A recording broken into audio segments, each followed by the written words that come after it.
episode of No Truce Barred, the best up-and-coming podcast on the internet, and I'm your host, Hoikuweku Timmons. And if you've missed any of the previous 69 episodes, those episodes are available on SoundCloud, Spotify, YouTube, and Google Podcasts. And I want to apologize for last week because there were some issues involving the video quality and the sound quality as it relates to episode 69. So that particular episode, it is available, but you can only get that episode on Spotify, SoundCloud, and Google Podcasts because the video was just not up to my standards as far as quality goes. So that's why I decided not to put the video up for episode 69. But anyway, episode 69 was a really great episode. It was related to the golden era.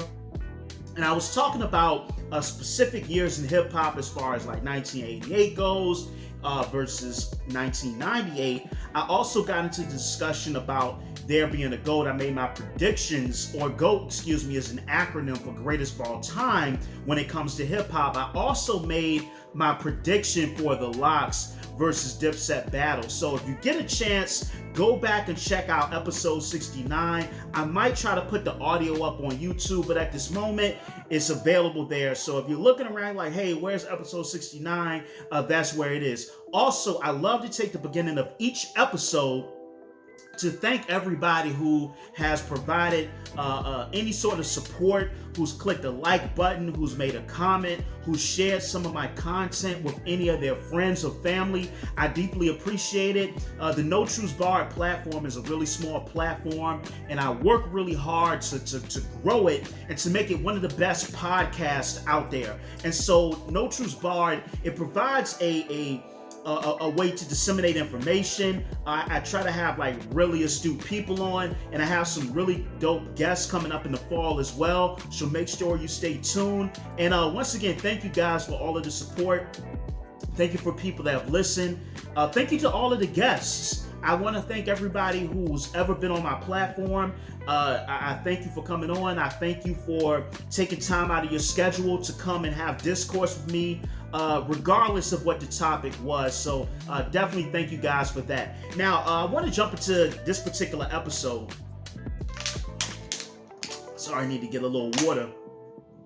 But I want to jump into this particular episode. This is episode 70, the secondhand. I was going to call it Secondhand Smoke, because this episode is actually a follow-up to episode 68, which was the Smoke Sesh. Now, what I did in episode 68 was that I wanted to take a historical look at cannabis usage. I also wanted to take a historical look at the usage of other forms of plant medicine or psychedelics in history. So what I want to put out there, the caveat, is that I did not do that episode to encourage people to use cannabis. I did not do that episode to encourage people to try psychedelics. I am not a physician or a doctor.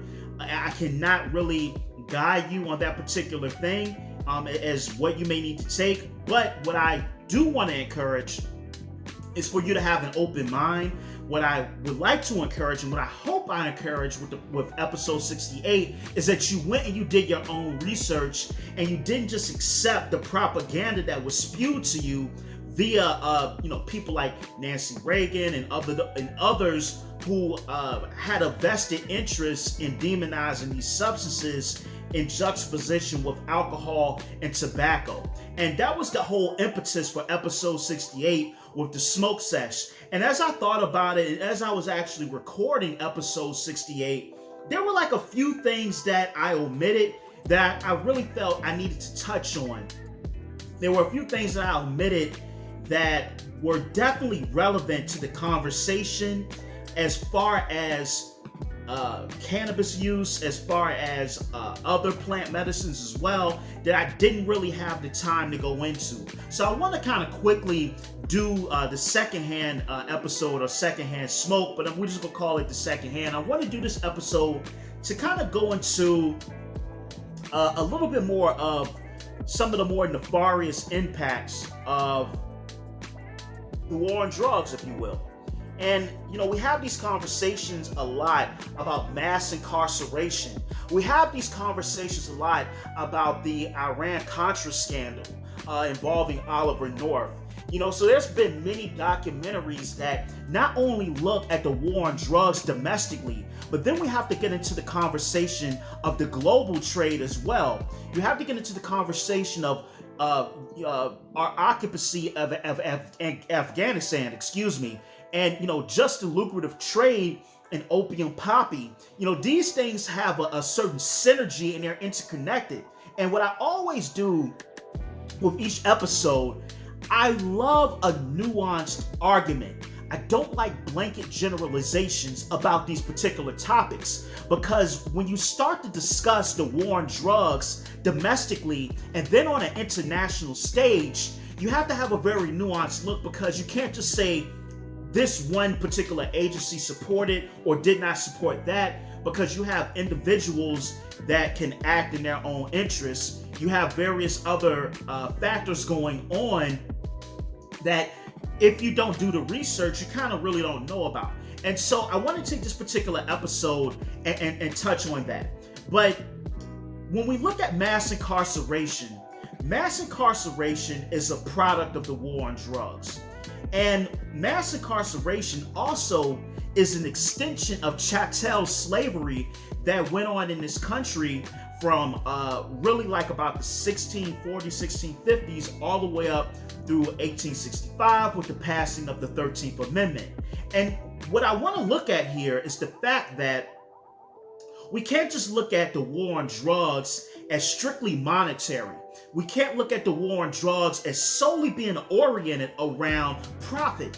There is a race issue here. There is a race component. There's a component of xenophobia. There's also a component of the continuation of chattel slavery that was preponderant in this country and really facilitated the conditions that produced the Industrial Revolution. So a lot of people, when they talk about the slave trade in the United States, they don't want to talk about the fact that the wealth that was extrapolated from black labor in this country financed a lot of the things that credited the Industrial Revolution. So you look at someone like James Watt. So whenever you mention James Watt, we always think about the steam engine. That's kind of like the big thing. Kind of like when you think about World War I, you think about the assassination of Archduke Ferdinand by the Black Hand, and that's kind of that thing. But there's a lot more going on. And so when you think about slavery, you kind of don't see the continuation of it, or we don't really emphasize the continuation of slavery. And the war on drugs is definitely something that evolved out of that sort of turpitude that we had in this particular country.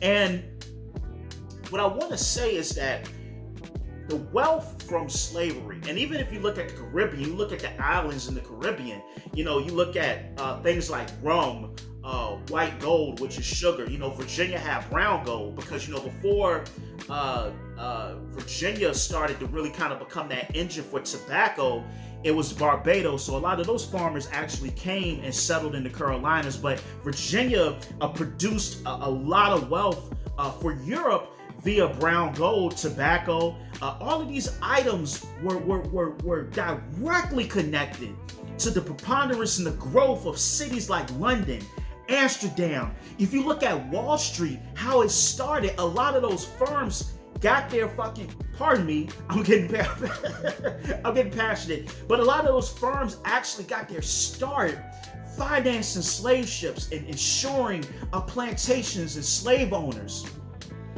So we cannot act like the wealth of this country and a lot of Western countries is diametrically opposed to the slave trade.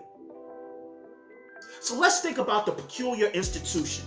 I know many of us have heard that term, the peculiar institution. So you have to look at Senator John C. Calhoun, who came up with that particular term. The peculiar institution is the modus operandi for aggrandizing wealth here in North America via plantations in the South. And also you have to look at the fact that northern cities benefited from the wealth that was produced on southern plantations in the southern part of this country. And so sometimes in the media, what we like to do is that we like to kind of glorify the North and the North was the place to go, the Great Migration. But, that's not necessarily the case, and it's actually true. New Jersey had one of the largest lynching rates in the mid to late 1800s. Just as much as Georgia, more than Virginia. You also have to look at how black people were treated in these northern cities when they went there, when they went to the New Yorks, when they went to the Bostons and the Chicagos and all of these places. They weren't going there and necessarily living it up. They were treated and they were living in abysmal living conditions. But we kind of have this narrative of the North being the place to go, and then the South is just synonymous with everything oppressive that was done to black people and African Americans. So when you look at the peculiar institution, which is slavery, and that was kind of like a nice way to dress up exactly what it is that it was directly connected to the wealth in the South. On the eve of the Civil War, the richest people in this country were located in the lower Mississippi Valley. On the eve of the Civil War, the richest people in this country were located in the lower Mississippi Valley. Economists have estimated that on the eve of the Civil War, the worth of the labor that was produced by enslaved Africans was around $3.5 billion. This is huge. And we have to acknowledge that. And I'm going back this far because it definitely correlates with the current condition of mass incarceration. And so we have to start there and to see that there's a continuum here that was never broken. And as I said earlier, the slave trade was extremely lucrative. So when people try to argue, like for example, some of these indigenous people, there are, and for those of you that don't know, there happen to be a lot of black people that have come out, and they even have like a plethora of research by certain scholars, certain pseudo scholars, if you will, to try to argue the fact that black people in the United States are not actually African, and black people in the United States are indigenous. And we come from these various indigenous tribes, which isn't true, because there were many tribes like, here in Virginia, parts of the South, in the Midwest, that went to great lengths to define themselves as being different from black people. But that's a different topic in itself. But when you look at, the fact that a lot of these arguments really kind of spring up, they're not really based in anything factual. So when you look at the fact that people say, we're indigenous, we're not of African descent, it just doesn't support that history doesn't support that. Because you have people like William Byrd II. If you don't know who that is, definitely research him. We have a park here in Richmond called Byrd Park, and it's named after William Byrd. It's named after that family. That family insured slave ships. You had things like the Zong atrocity that happened, where a captain threw, I believe it was anywhere from about 150 to 200 enslaved Africans overboard to collect insurance money. You had dry goods shops here in Shockoe Bottom like Tallhammers that made money off of the slave trade. You had companies like New York Life, AIG, and Aetna. These are these huge multi-billion-dollar insurance companies that exist now. They got their start off of insuring slave owners. So if one of their slaves ran away, got injured, died, they collect insurance money on that particular slave. So not only do you have to look at the plantation, not only do you have to look at the particular slave owner, you also have to look at all of the ancillary companies that were able to spring up and also create value and wealth off of the slave trade. It reminds me of, if you ever seen this documentary, it's a really cool documentary, and it's called Cocaine Cowboys. Cocaine Cowboys is like one of my favorite documentaries. And it's about the explosion of cocaine, especially in Miami in the early 1980s. And one of the things they point out, and I find it akin to the slave trade, and you can actually go to Africa as well, because when you start to see different European groups that got permission from African kingdoms because they had to negotiate those slave ports with these various kingdoms around these different parts of the Windward Coast, or if you're talking about the Gold Coast, or if you're talking about around the Senegambia, they couldn't just take those spots because there were times where those different slave castles were taken for ransom by these African kingdoms, and they had these European powers or groups would had to acquiesce to these different kingdoms. But that's a different story. But I love Cocaine Cowboys because one of the things they pointed out in that film is that when cocaine became preponderant in Miami, what you started to see was an upsurge in banks. So a lot of banks began to form in Miami because of the drug trade. A lot of people, Rolex, luxury car dealerships, all of these kind of ancillary entities begin to spring up to siphon from and develop a parasitic relationship with the drug trade. There was a part in the film where they said that there was a graduating class, I believe it was 1982, of a police academy, and out of that class, everybody either was arrested because they had involvement in the cocaine trade in Miami, or they got killed because they have involvement in the cocaine trade in Miami. And so I want to point out a more recent example to show you the fact that slavery just wasn't monetary for people that were directly involved in the slave trade. It was also lucrative for people that were able to kind of develop other businesses that were able to benefit from the slave trade as well.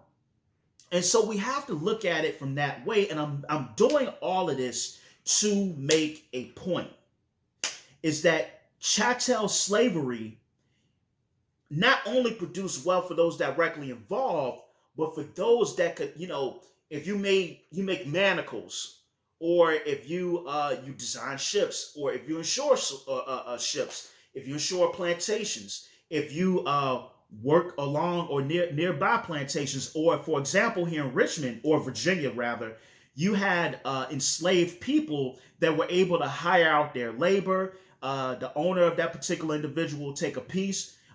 You also have people like yeoman farmers that may hire a slave to come in, or maybe they may have one or two at most. We also forget that in order to actually own a human being that happened to be enslaved, in order for you to do that, you had to be extremely wealthy. This was not something that any and everybody could get into. So when you talk to a lot of racist white people, and once again, this channel, this podcast does not endorse racism.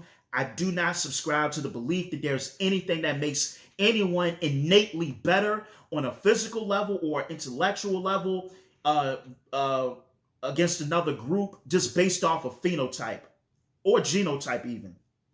Oh, there have been people that have tried to argue that with stuff like, the bell curve and all that, whoop-de-whoop. But I don't subscribe to that. So I always want to put that out there, that I don't. But there are racists, there have been racist white people and others that what they will try to say is that, we own your ancestors. And actually, I encountered a racist a few years ago, and he made that particular argument, like, we own your ancestors. But the reality is that most people of European descent in this country would have came from the people that were living in penury, surplus labor, vagrants, people that in England where they had to create vagrancy laws from. And that was one of the things about the Virginia colony, is that Europe was trying to find a way to get rid of all this surplus labor, these vagrants, and get them out of England and over here to what would become the United States. So the Jamestown colony was actually filled up and constituted the abundance of the lower classes of England. And what you see, most white people, like a lot of black people, would have came from people that were not part of the landed class. A lot of us would not have came from people that were part of the aristocracy. It's just not the truth. we would like to believe that, and a lot of racists would like to believe that, but that is not the truth. And this is why I'm going to do an episode the week after next, or in 2 weeks, about Bacon's rebellions. And Bacon's rebellion is so important because that rebellion showed that you had the lower classes of white folks and the lower classes of black folks coming together to try to overthrow the governor of the Virginia colony at that particular time. And that's what the reality of it is. So to own a slave was something that you actually had to have money to do.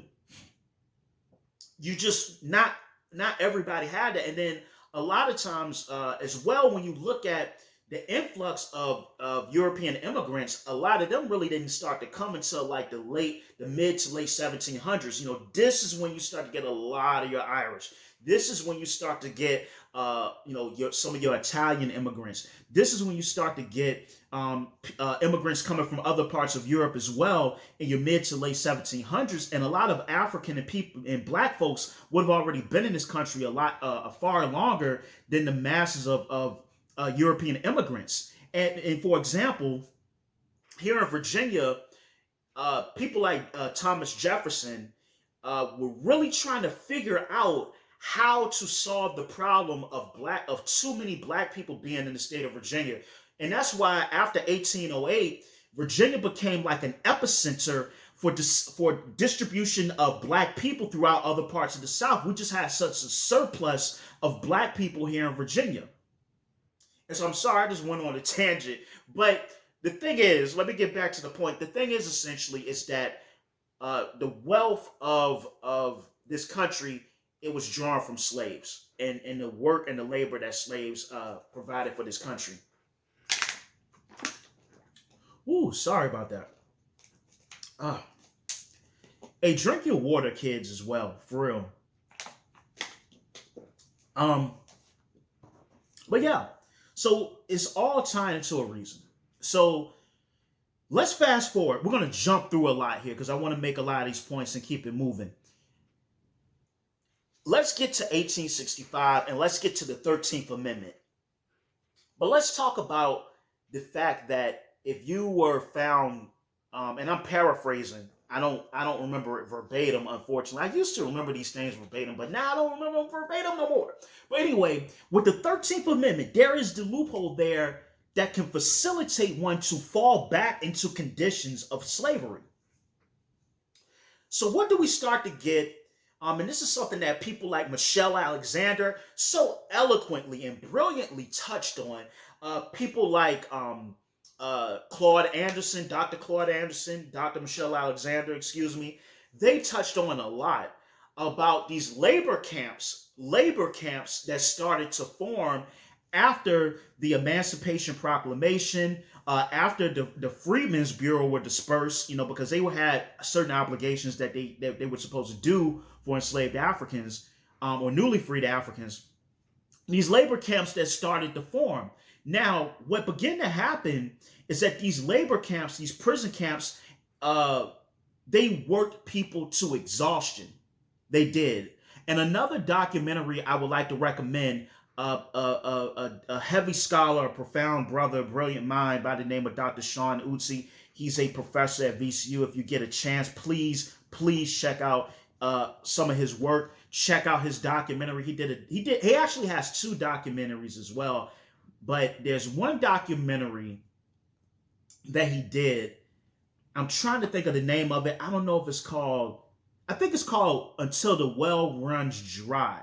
And in that documentary, Until the Well Runs Dry, Dr. Utsi talks about the fact that the bodies of enslaved people, the dead bodies, were actually used by VCU medical students. And that's just like one small piece of that documentary, but check that out. But I pointed out for a reason. On these labor camps, and we also have to recognize this before I go forward. When you look at enslaved people, enslaved black people in this country, it wasn't just the labor. But like I said, there were ancillary things. And there were dark medical experiments performed on black people. There's a term called iatrophobia. It's IAOTROPHOBIA. phobia. And what it is, it's a fear of doctors. It's a irrational fear. But when you look at the fear that many of us have about going to the doctor, it can actually be justified almost. I know many people have heard this, but there was a gentleman by the name of J. Marion Sims. He's considered the father of modern gynecology. And what he would do is that he took enslaved African women and he would experiment on them. A lot of these women would die. A lot of these women became sterile. A lot of these women caught severe infections because of his crude methods that he's actually lauded for now as being the father of modern gynecology. So that's just one instance. You have people like Louis Agassiz, who was a professor at Harvard, who came down and performed experiments on African people, looked at African bodies against the will of many of these African people, amongst other experiments, and actually justified scientific racism. You know, you go to some of these Ivy League schools that were around in the 1700s and the 1800s, they had pseudosciences like phrenology, studying the morphology of the skulls of African people to find scientific ways to ossify the racism and a natural, scientifically valid way to justify the inhumane treatment of black people and the fact that we were subhuman. So these were things that went on an ancillary level that were directly drawn from the slave trade. And I want to mention that because also on these labor camps, when someone would die, their bodies could get donated to universities to be practiced upon.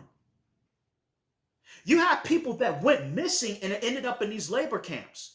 You have people that had crimes fabricated upon them, petty things like theft. Remember, you have people that were released from slavery that had nowhere to go, that were starving, that were basically roaming around. They didn't know where to go. So their only solution to try to survive was to steal, to eat what they could find. And they were thrown into these labor camps and basically put back into slavery. And once again, different entities in the United States were able to make millions of dollars. Many of the railroads that were built throughout this country that were able to facilitate massive trade continentally were built and off of the labor, the free labor, off of these people that were in these labor camps that were there because they had fake, false, erroneous charges that were put up against them, or even they were straight up kidnapped and thrown into these camps. And we have to remember that there's a continuum here. There's a continuum here. I'm doing this. I'm going this long-winded way because I'm making a point. There's a continuum here, right? Ooh, I need some more water. All right. Ugh. Pardon me. So, we have that happen. All right. Now, a recap. What did we cover? Or what did I cover? What did we cover, right? We talked about slavery. We talked about surplus capital. We talked about the fact that a lot of insurance companies got their start from insuring plantations and slaveholders and whatnot. So we spoke about that. We spoke about the 13th Amendment. We spoke about labor camps, okay? Follow me. So we're going somewhere here. There's a trajectory that I'm trying to take you guys on. So, the enmity between the United States and black people never really evaporated. And one other point I want to make, one quick point I want to make, very quick point, and I want to get on track here because call me Tangent Timmons. That's going to be my new name now. I love to go on tangents. But one thing I want to point out is prior, not even prior to, but this was always a position held by Abraham Lincoln. Many times as black people, we want to revere Abraham Lincoln. I don't think we do that no more. And I don't think this country does it no more. I think we have a lot of information where we have a realistic view of Abraham Lincoln and that he was a politician acting in his times. He mentioned that if he could preserve the Union and not free black people, he would do it.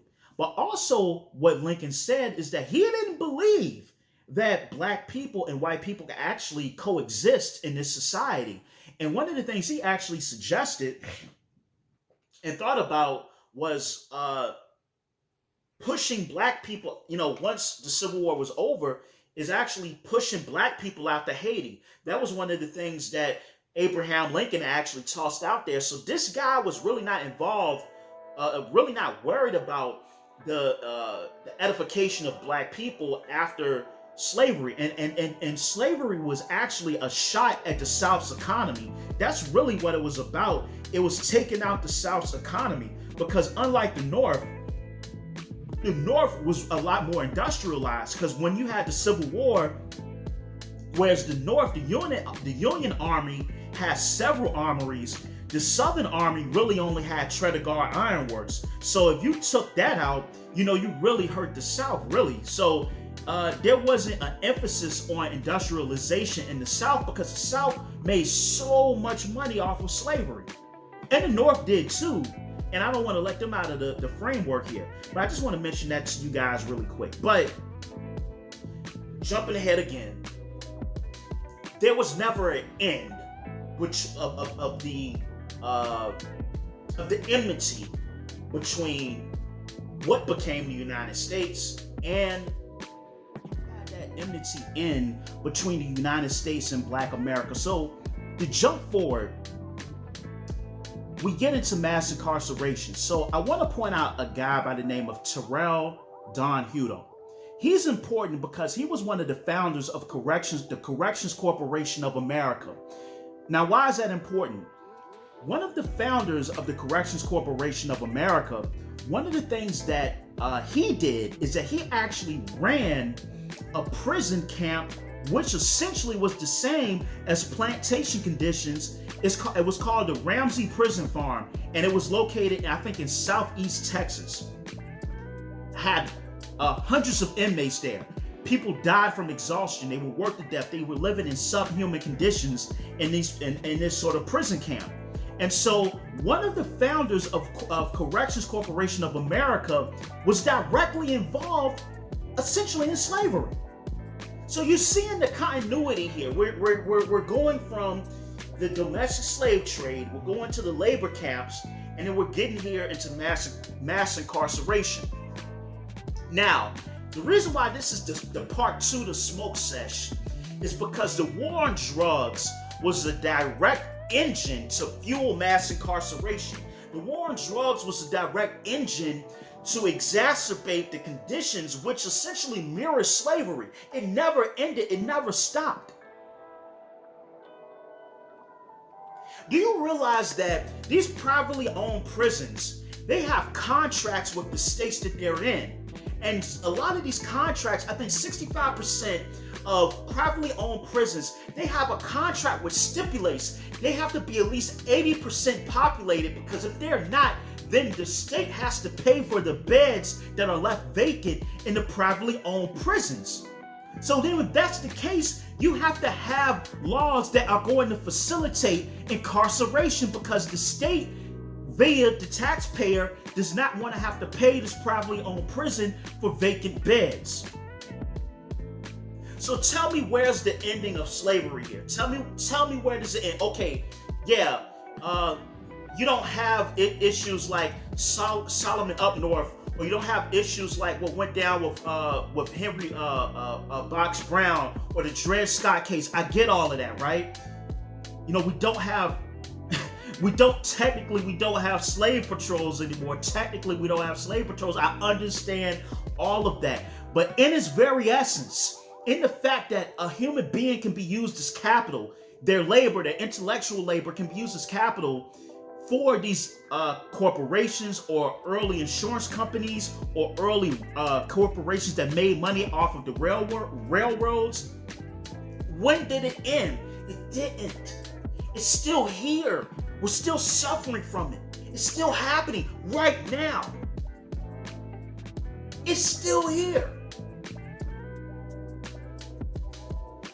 So if a state knows, and they have privately owned prisons in that particular state, and a state knows that if this particular prison does not have an occupancy of this level, then we have to foot the bill for the vacant beds. You don't think that there's some sort of relationship here between these prisons and the politicians that's mutually beneficial and both sides are making money? It is. Listen, this is no secret here. Like I said, you can read The New Jim Crow by Michelle Alexander. You can look at the zero tolerance policy, which also facilitated incarceration around rates amongst young black people. A black person is 3.8 more times likely to be arrested for a petty marijuana offense than a non-black person. This is just the truth. This is just law. Facts, excuse me. So why would that even be? Why would it be that if you have a black person and a non-black person, let's say both of them have 2.8 grams of marijuana, why is it the black person is 3.8 times more likely to get arrested?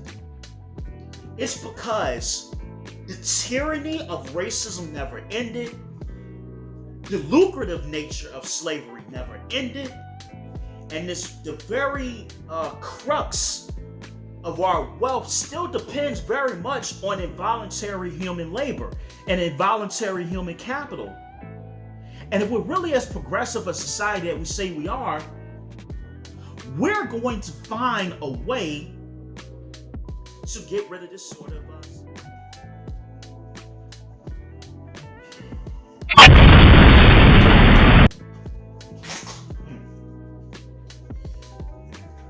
Pardon me, I'm preaching in here tonight. So I wanted to speak on a few different laws. Now, I had to take a note for this. I normally don't do these. I like to come off the head, but just so that I'm accurate, I want to talk about a few different laws that exacerbated mass incarceration, especially amongst black people in this country. So we have 1984. We have the Comprehensive Crime Control and Safe Streets Act, which eliminated parole in federal prisons. We have the 1986 Anti-Drug Abuse Act, which established mandatory minimum sentences. These two laws, what they did is that they flooded the prison system with people, specifically black people. And so if you look at incarceration rates in this country, black people make up 85%. Black people make up 85% of the prison population in the United States. Pardon me, y'all. So these are just two laws. You have the 1994 Violent Crime and Control and Safe Streets Act, which exacerbated it even further. The war on drugs, you have to really look at. So you do have several people to look at. You have like the early 1930s, and like I mentioned in the last episode, not the last episode, but episode 68, Smoke Sesh. Pardon me. In Smoke Sesh, you had. Oh, let me get a water.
Ooh, sorry, folks. Had to take a quick break here.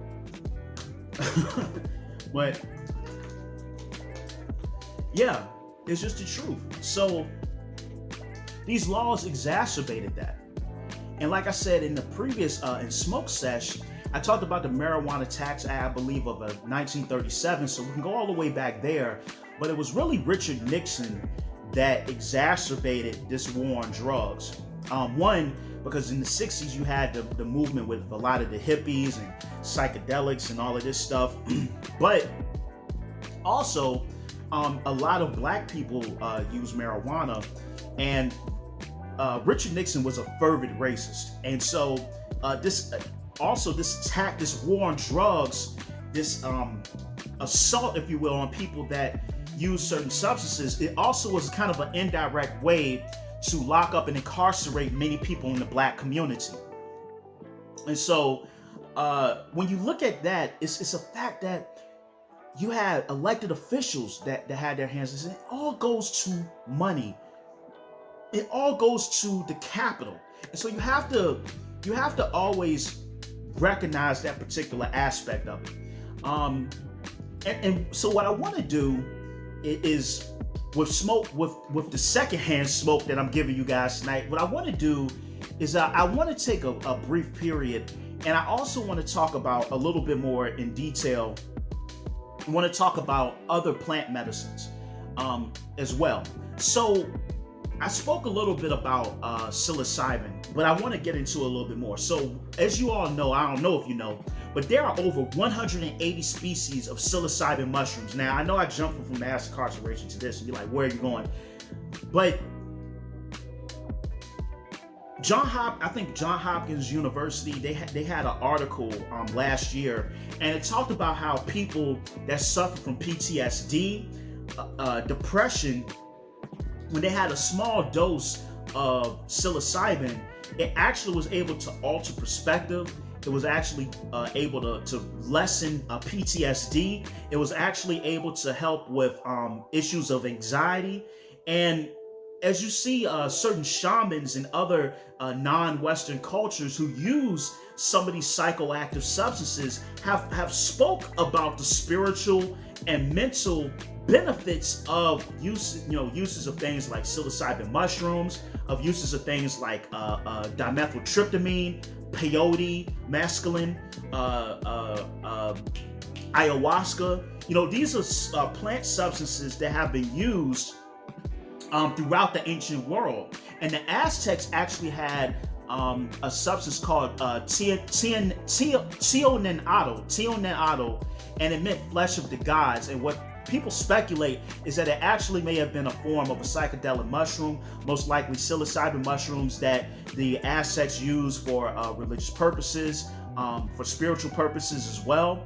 And we see that with certain groups like the Hopi here in the United States. And I also want to talk about the fact that psychedelics, and you talk about a war on drugs, ironically enough, certain psychedelics have actually been shown and proven to help against drug addiction. So for example, in Gabon, in Africa, and Gabon is a country in Africa, for those of you that don't know, in Gabon, they have a psychedelic, a plant called ibogaine, or iboga. It's called iboga, but people call it ibogaine.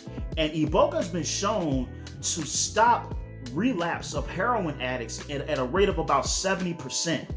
So iboga has been shown in different studies that it can help or prevent relapse to heroin addiction at a rate of about 70%. Also, people that have gone to Peru and participated in ayahuasca ceremonies who struggle with hard drug addiction or even cigarette addiction. You talked about going through this ayahuasca, this purging ceremony, and they come out of it with no urge to continue to use a particular substance that they were addicted to as well. And so, you see under these different political administrations, and like I said in the last episode, it's not just the politician. There's a symbiotic, interdependent, synergistic relationship between politicians and the prison industrial complex that benefits from these substances being made illegal. And they're not made illegal because they care about your health or they care about your sanity. They're made illegal because it all goes back to profit. It goes back to big pharma. So for example, if I know that, and once again, I'm not a medical expert, and like I said, even the experts, they're still studying these things a lot more. So take some of the things I'm saying with a grain of salt. And also, I encourage you to do your own research. And also, please listen to the medical experts. And if you have issues with mental health, depression, anxiety, please consult a mental health expert and your physician and let them guide you properly. I'm not a medical expert, so I'm not directing you on what to do. I'm just saying that from my research, this is some of the information that I've encountered. So with some of the information I've encountered, it's been shown in certain cases that these substances, like I said, the psilocybin mushrooms, DMT or dimethyltryptamine, peyote, can help with certain issues of the mind and actually may even reset perspective, alter consciousness permanently for the better. So you have to look at that. And the fact that you have politicians and corporations that want to tell you otherwise is for profit. Is to keep money in their pockets, because if I can go and take a plant that can cure me of my anxiety, if I can go and take a plant that can end my depression, if I can go and take a plant that can help change my perspective and be some sort of mental catharsis in my daily fight with my anxiety and depression, why am I going to go to Big Pharma? I don't need them. And they don't want these plants legalized because it may make them fall into obsolescence. People don't want to go and drug themselves anymore. And once again, like I said, I'm not a medical expert. And also, let me put out there are a lot of people that have benefited greatly from antidepressants as well. I'm not one thing you're never going to get on No Truths Barred is just cut and dry. I always try to have a nuanced look. And so there have been people that have benefited greatly from being on antidepressants. And this is why I said consult your doctor, because your neurochemistry is something that I don't know about. So you have to make sure you consult your physician. I just want to put this out there to make sure that we have a holistic view of these various arguments that, a lot of people put forth and really don't have the information to really justify, And that goes into the smoke sesh. That goes into cannabis being illegal. And now there's CBD oils. People use CBD oil for musculoskeletal pain. People have been prescribed medicinal cannabis. So for example, Montel Williams, he became a huge advocate of cannabis because he was prescribed cannabis to help with his MS back in the day. And I think he still uses it. There are people that have certain neurological disorders such as Parkinson's disease that use cannabis to help alleviate their condition as well. You have people that suffer from epilepsy that use CBD oil. And so, unlike alcohol and unlike tobacco, and it's funny enough, the Virginia colony was like a huge engine for tobacco going into Europe. And actually, King James II actually was anti-tobacco. I think he actually put out like a little pamphlet or a book actually speaking out about the dangers of tobacco. But, unlike tobacco and alcohol, these plants, they don't just have recreational purposes. They have purposes that relate to medicine. They have purposes that relate to mental health. And those who seek to monopolize the mental health field or the medicine field is kind of antagonistic to their profit. And so the negative propaganda has to be spewed at you. The negative propaganda has to be perpetuated because they fear their pockets getting hurt, not your well-being. That's what they fear. They fear your pockets getting hurt, not necessarily your well-being.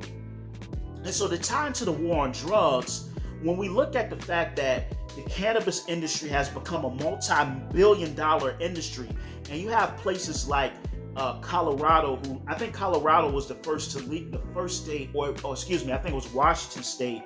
That was the first state to legalize it. Washington State and Colorado was the first two states to legalize it recreationally. I think it was Proposition, and look, I can't remember the Proposition number, but California had the medical marijuana back in '96. I think they went ahead and passed, but they didn't legalize it recreationally until later on after Colorado and Washington State. But when you look at the cannabis industry, this is a multi-billion-dollar industry. But ironically enough, there is little to no representation of Black people in this industry. Now, why is that important? The war on drugs not only allowed for countless black and brown people to be incarcerated at alarming rates, but what it also did, it hurt a lot of those communities. Studies have been shown that children are far more likely to be successful if they're coming from two-parent households, if they have that stability, that financial stability there. And what the war on drugs did is that it not only incarcerated people, it hurt black families. It hurt people that came out of prison, people that were locked up for years on petty marijuana charges that came out of prison, and they have the stigma of being a convict. They have the stigma of going to jail, of being a drug addict, a drug user, and they couldn't get jobs. Therefore, that set a lot of people behind. And what it also abetted in was huge spikes in recidivism, where people would leave jail but come back because there are no options there. This war on drugs crippled an entire generation of people. So now that we see that cannabis is legalized, how does restitution begin to happen? How do we as a country are okay with so many people coming into the cannabis industry, and not only coming into the cannabis industry, but making millions of dollars, when that very same plant that was stigmatized and demonized for decades was the source of incarceration and wealth depletion for entire black and brown communities for decades? There has to be some restitution within the cannabis industry. There has to be a way to facilitate people that were adversely affected by cannabis laws being able to get into those particular industries, and not only just get in there, but have a way to make money from it. Because it's truly not fair as a country if we're going to promote cannabis use, and it's cool now and it's chic, and you can have cannabis cafes, you can have cannabis this, cannabis that, when so many people were arrested for it. So, we have to have those conversations, and there are like a lot of great grassroots organizations in various cities that are talking about restitution, and not only equality but equity when it comes to black people getting into the cannabis industry, since we've been so adversely affected by it. And so I want to end this podcast really quick on a note, speaking about the cannabis industry and black people being affected. I kind of want to talk about, and I'm kind of going off topic, but it's still somewhat relevant. I want to talk about the enmity between black men and black women really quick.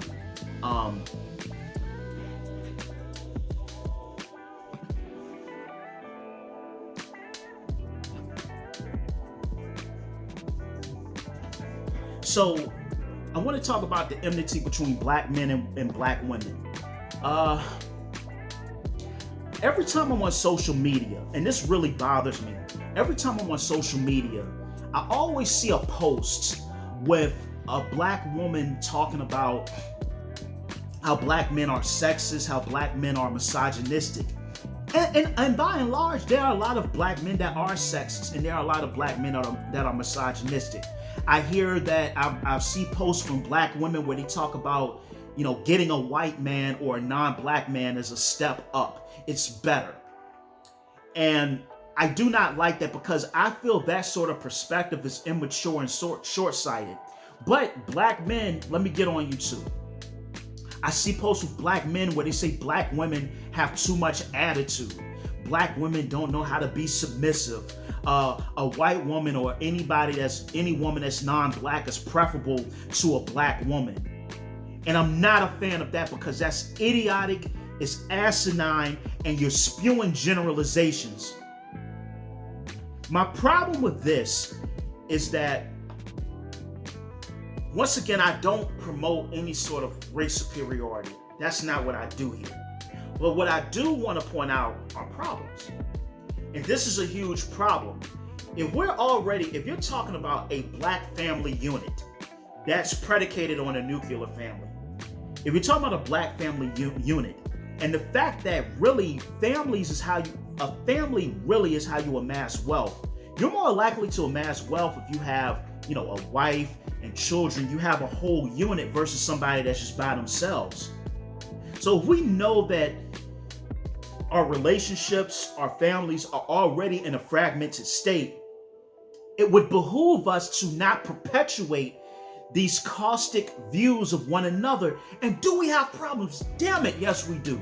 Are there issues with black men? Damn it, yes. Are there issues with black women?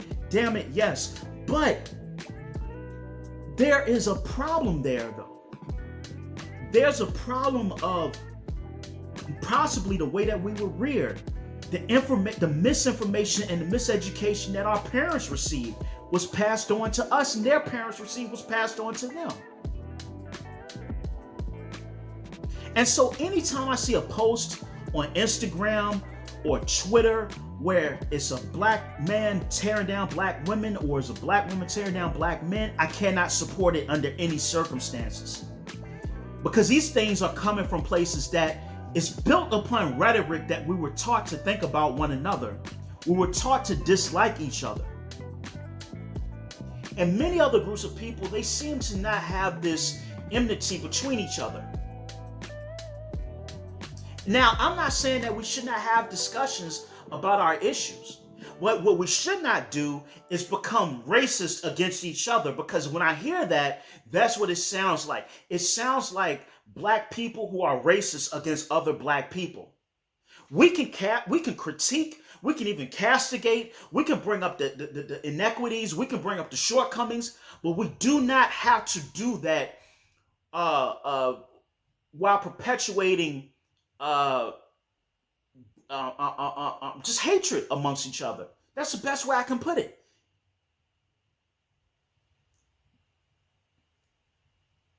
And I want to do an episode where I have some black women on and some black men on, and we have this conversation, because this conversation needs to be had, because we have to think about the generation after us. We have to think about the children that's coming after us. What type of conditions will they be able to live in? What type of wealth are we leaving behind for them? What type of healthy knowledge and love and family are we going to have for them? And as it looks right now, it's not a whole lot. We have slavery. We had Jim Crow, the new Jim Crow, mass incarceration, the hunting down and the lynching of black men and women. Since 1982, the incarceration rate of black women has gone up by 700%.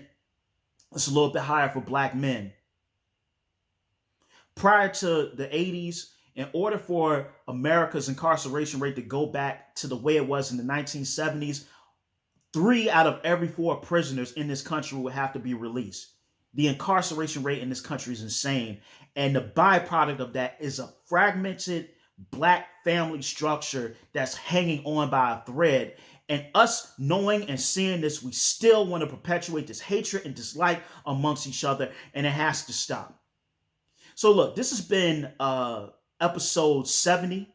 This has been the secondhand smoke. I want to thank you guys for tuning in. And make sure you follow me on Instagram at Hoyt, HOYT_Kwaku, KWAKU _Timmons, that's TIMMONS. Also, make sure you follow my other page, which is _ No Truths Bar Podcast. Subscribe to the YouTube channel. And once again, thank you for the support. Thank you for tuning in, and I'll catch you guys next time. Peace.